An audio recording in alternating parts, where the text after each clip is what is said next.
आप सभी बच्चों का हिंदी कक्षा में स्वागत है। आप सब कैसे हैं? मैं आशा करती हूँ आप सब स्वस्थ और प्रसन्नचित्त होंगे। आज हम हिंदी कक्षा में छोटे ऊ स्वर के बारे में जानेंगे।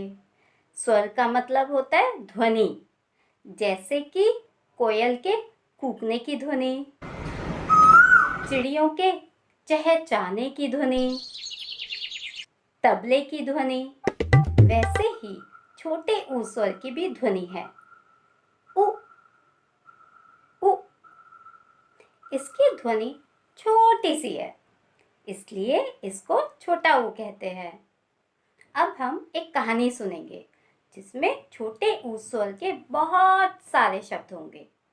आप सबको कहानी बहुत ध्यान से सुननी है और छोटे ऊ स्वर के शब्दों को दोहराना है और पहचानना है।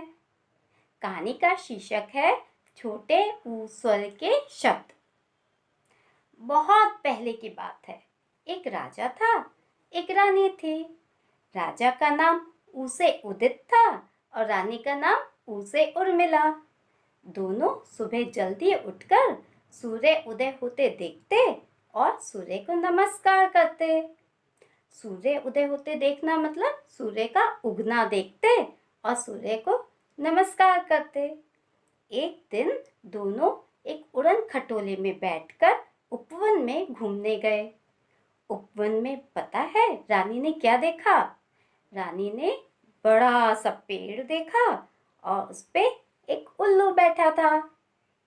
उल्लू देखकर रानी खुश हो गई। रानी को आता देख उल्लू फुर से उड़ गया। ये देख रानी उदास हो गई। राजा ने सोचा रानी को कैसे खुश करूं। राजा को एक उपाय सूझा और रानी को एक उपहार दिया। उपहार देखकर रानी खुशी से उछल पड़ी और राजा को धन्यवाद दिया।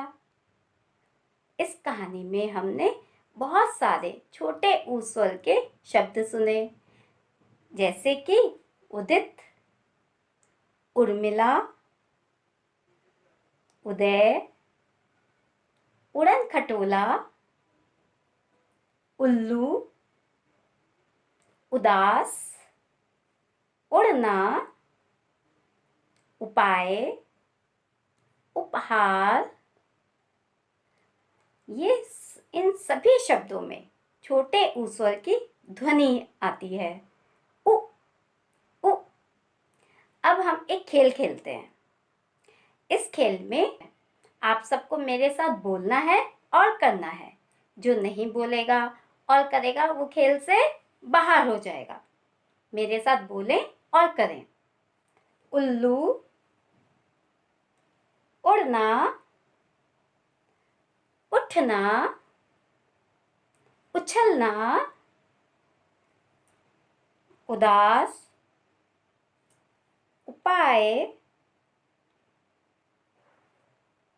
उबासी, उबासी, उफ, उफ ये गर्मी, उधर, उधर। इन सभी शब्दों में छोटे ऊ स्वर की ध्वनि है। तो चलिए अब हम इसको लिखना सीखते हैं। पहले अपना हाथ दिखाइए और दो उंगलियां बाहर निकालिए। अब हम हवा में छोटा ऊ लिखने का अभ्यास करेंगे। पहले बनाया आधा चांद, एक और आधा और लंबा चांद, उसके ऊपर छत। पहले बनाया आधा चांद, एक और आधा और लंबा चांद, उसके ऊपर छत। ऊ से उल्लू कैसे उड़ता, रात में जागता, दिन में सोता। ऊ से उल्लू कैसे उड़ता, रात में जागता, दिन में सोता। अब हम अगली कक्षा में एक नए स्वर के साथ मिलेंगे। बाय।